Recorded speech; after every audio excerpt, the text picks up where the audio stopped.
بہت غور سے جملہ سننا.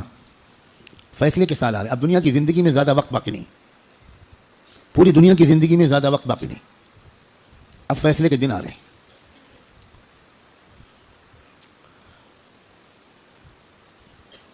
پہلے جیسا اب زمانہ نہیں ہے. ایک ایک دن جو گزر رہا ہے یہ فیصلے کے دن سے ہمیں قریب کر رہا ہے. اور فیصلے کے دن کی جو سب سے بڑی علامت ہے جب فیصلے کا دن قریب ہے وہ ہے فلسطین کے حالات. کیونکہ اب بہت بڑے بڑے واقعات ہوں گے. دجال کی آمد بھی بہت دور نہیں ہے, اور حضرت عیسیٰ کی آمد بھی بہت دور نہیں ہے, اور امام مہدی کی آمد بھی بہت دور نہیں. اب مسئلہ یہ ہے کہ اگر اب بھی ہم گناہوں کی زندگی میں لگے تو ہمیں اللہ دجال کے ساتھ کھڑا کر دے گا, توبہ کی توفیق بھی ہم سے چھین لے گا. حضرت امام مہدی کے دشمنوں کے لشکر میں ہم کھڑے ہوں گے. اب یہ دیکھو, یہ وہ وقت ہے, کچھ پتہ نہیں کس وقت اگلا قدم اٹھ جائے. جو نشانیاں اللہ کے رسول نے بتائی تھیں آخری فیصلہ کن دور کی بڑی تیزی کے ساتھ آ رہی. اس میں ایک نشانی یہ تھی کہ بہت بھیانک جنگ ہوگی یہودیوں کے درمیان اور اصلی ایمان والوں کے درمیان. اس لیے جو کچھ اس وقت غزہ اور فلسطین میں ہو رہا ہے اس سے ہر ایمان والے کا ایمان ہزاروں گنا ہر منٹ میں بڑھنا چاہیے, اس لیے کہ وہی ہو رہا ہے جو اللہ کے رسول بتا کر گئے تھے. جس وقت وہ آپ بتا رہے تھے اس وقت تو فلسطین میں کوئی مسلمان تھا ہی نہیں, اور آپ یہ بتا رہے ہیں کہ ایک بھیانک جنگ ہوگی, خطرناک جنگ ہوگی, یہودیوں اور ایمان والوں کے مابین ایک خطرناک جنگ ہوگی. آپ بتا رہے ہیں کہ ایک علاقہ ہوگا جہاں سچے پکے مومن جان دے رہے ہوں گے اور جان لے رہے ہوں گے, قربانیاں دے رہے ہوں گے.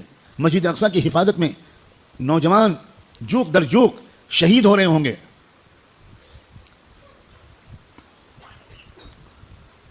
اور اللہ وہاں کے مجاہدوں سے سب سے زیادہ خوش ہوگا. اصلی ایمان والے وہیں پر ہوں گے. یہاں تک کہ جب صحابہ نے پوچھا کہ یہ لوگ جن کے بارے میں آپ کہہ رہے ہیں سچے پکے مومن یہ کہاں ہوں گے, آپ نے فرمایا یہ بیت المقدس اور اس کے چاروں طرف ہوں گے, مسجد اقصیٰ اور اس کے چاروں طرف ہوں گے. بالکل ٹھیک وہی جو کچھ آپ نے فرمایا تھا اس وقت وہاں ہو رہا ہے.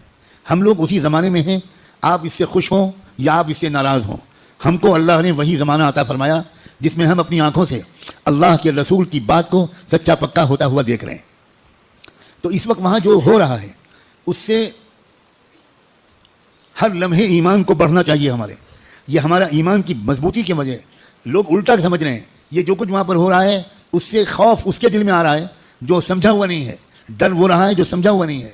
لیکن جو سمجھا ہوا ہے قرآن و حدیث کو, اللہ کے رسول کی باتوں کو, وہ یہ کہہ رہا ہے کہ یہی تو وہ فرمایا تھا اللہ کے رسول نے, جو ہو رہا ہے وہی ہو رہا ہے جو اللہ کے رسول فرما کر گئے تھے.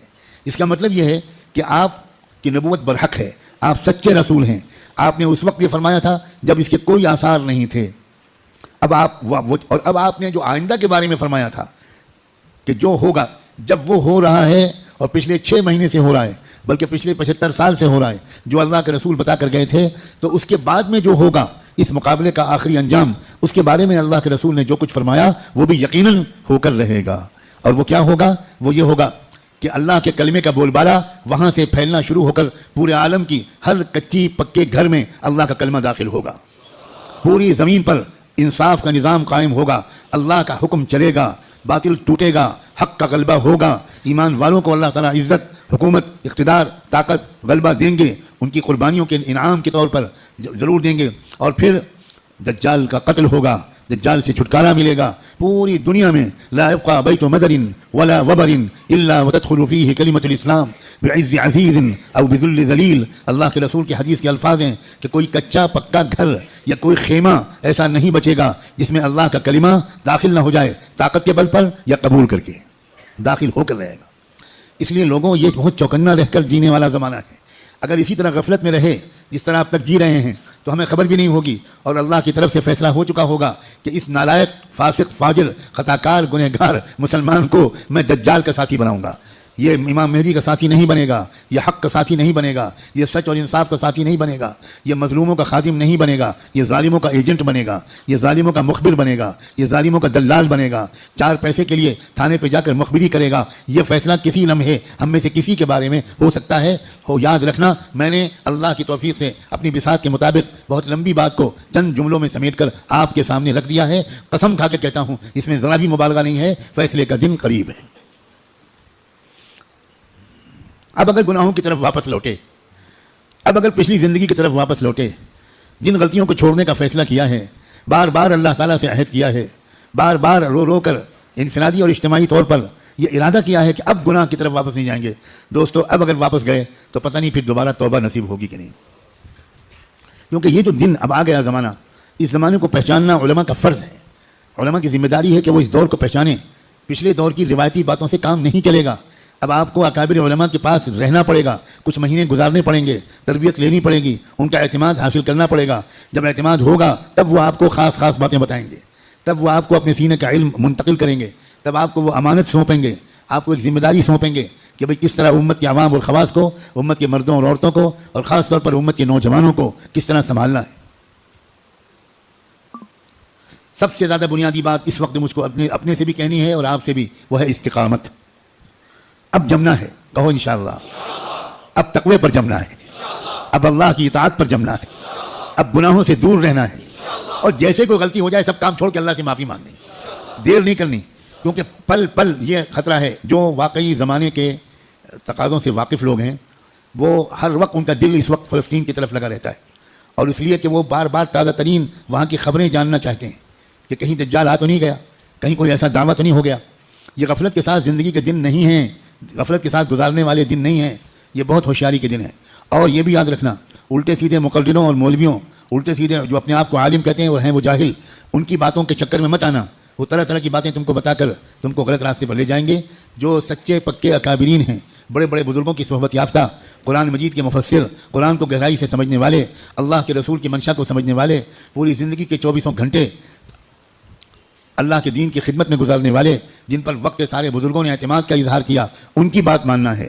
ورنہ سوشل میڈیا پہ جاؤ تو 50 انجینئر ملیں گے، اور 50 ڈاکٹر ملیں گے، اور 50 طرح طرح کے لوگ ملیں گے جو اسلامی پروگرام چلا رہے ہیں۔ ہمارے نوجوانوں کو نہیں معلوم کہ اسلام کی ویب سائٹس کے نام سے جو ویب سائٹس چل رہی ہیں، اس میں سے تقریباً 70% یہودیوں کی ویب سائٹس ہیں، اور باقی قادیانیوں کی ویب سائٹس ہیں، کچھ ہمارے ملک کے ہندوؤں کی ویب سائٹس ہیں جو اسلام کے نام پر چل رہی ہیں، اور اس میں قرآن کا درس ہوتا ہے، احادیث کا درس ہوتا ہے، مسئلے بتائے جاتے ہیں، اور ہمارے نوجوان وہ بیچارے بجائے علماء سے جڑنے کے وہ سوشل میڈیا سے مسئلے معلوم کرتے ہیں۔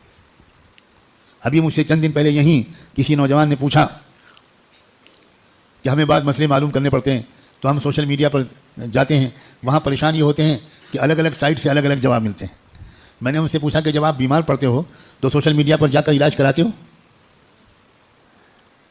آپ کو کینسر ہو جائے تو آپ فوراً سوشل میڈیا کی سائٹ کھولو کہ ٹریٹمنٹ آف کینسر، اور علاج شروع کرو، تو اتنا ضرور فائدہ ہوگا اس علاج سے کہ اگر وہ علاج نہ کراتے تو 2 سال گھر والوں کو تیمارداری کرنی پڑتی۔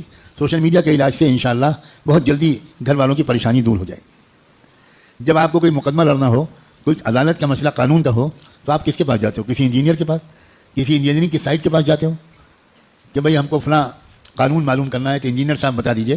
تو انجینئر صاحب اگر آپ کے خالہ زاد بھائی ہیں تو وہ آپ کو مسئلہ بتانے کے بجائے یا مشورہ دینے کے بجائے اپنے چپراسی سے کہیں گے ان کو بائک پہ بٹھاؤ اور دماغ کے ڈاکٹر کے پاس لے جاؤ، اور دیر نہ کرو، جلدی کرو جلدی۔ بھائی جب کوئی مسئلہ معلوم کرنا ہے تو سوشل میڈیا پہ مت جاؤ، کسی محقق عالم کے پاس جاؤ، ان سے بات پوچھو۔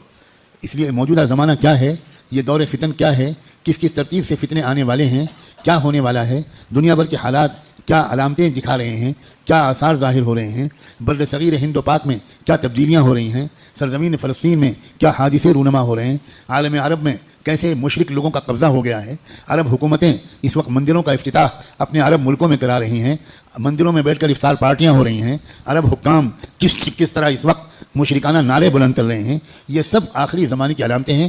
اللہ کے رسول یہ تک فرما گئے تھے کہ قیامت اس وقت تک قائم نہیں ہو سکتی جب تک جزیرے عرب میں بت پرستی پھر سے نہ شروع ہو جائے۔ اب دنیا حیران ہے کہ ابو ظبی میں مندر کیسے بن گیا، اور اس سارے عرب حکومتوں حکام کو کیا ہو رہا ہے۔ دنیا حیران ہے کہ سعودی عرب کے شہزادہ محمد ابن سلمان اس قدر کافرانہ، فاسقانہ، گمراہانہ عقائد اور اعمال میں کیسے پھنس گیا. دنیا اس لیے حیران ہے کہ دنیا کو نہیں خبر تھی کہ یہ سب بتا چکے ہیں محمد الرسول اللہ صلی اللہ علیہ وآلہ وسلم. یاد رکھنا بھارت کے مسلمانوں، ہم محمد ابن سلمان پر ایمان نہیں لائے ہیں، ہم محمد ابن عبداللہ صلی اللہ علیہ وآلہ وسلم پر ایمان لائے. ہمارا کسی حکومت سے کوئی تعلق نہیں. اے سعودی حکومت کے گمراہ بادشاہوں، اے دبئی اور ابوظبی کے گمراہ حکمرانوں، ہمارا تم سے کوئی تعلق نہیں. ہمارا تعلق محمد مصطفیٰ احمد مجتبیٰ سے ہے، ہمارا تعلق قرآن سے ہے، ہمارا تعلق حدیث سے ہے، ہمارا تعلق حرم شریف کے جدید ہوٹلوں سے نہیں ہے، ہمارا تعلق مکے اور مدینے کے ان یادوں سے ہے، ان واقعات سے ہے جن کا سلسلہ شروع ہوا تھا محمد الرسول اللہ کی پیدائش سے، اور اس کے بعد نبوت سے، اور اس کے بعد ہجرت سے، بعثت سے، ہجرت سے، اور پھر اس کے بعد بدر سے، احد سے، حنین سے، احزاب سے، عاطفیہ سے، یرموک سے. ہمارا تعلق ابوبکر صدیق سے ہے. ہمارا تعلق تم سعودی بادشاہوں سے اور حکمرانوں سے نہیں ہو. بھارت کے حکمران کسی عرب حکومت کے نمائندے نہیں ہیں. بھارت کے عوام مسلمان کسی بھی عرب حکمراں کے نمائندے نہیں ہیں. بھارت کے مسلمان غلام ہیں محمد الرسول اللہ. ہمارا رشتہ سیدھا ان سے ہے. ہم تمہارے محتاج بالکل نہیں ہیں، قطعاً نہیں ہیں. تم غلط کرو گے تو ہم غلط کہیں گے. ہمیں اس بات کا کوئی اندیشہ نہیں ہے کہ تم ہمارا ویزا بند کر دو گے، تم ہماری حاضری اس جگہ بند کر دو گے. سب کچھ اللہ کے ہاتھ میں ہے. ہمارا تعلق ایمان سے، قرآن سے. اپنے بزرگوں سے مضبوط ہونا چاہیے. بار بار کہہ رہا ہوں، کتابوں کا مطالعہ بڑھنا چاہیے. مجھے تم سے سخت شکایت ہے، اور میں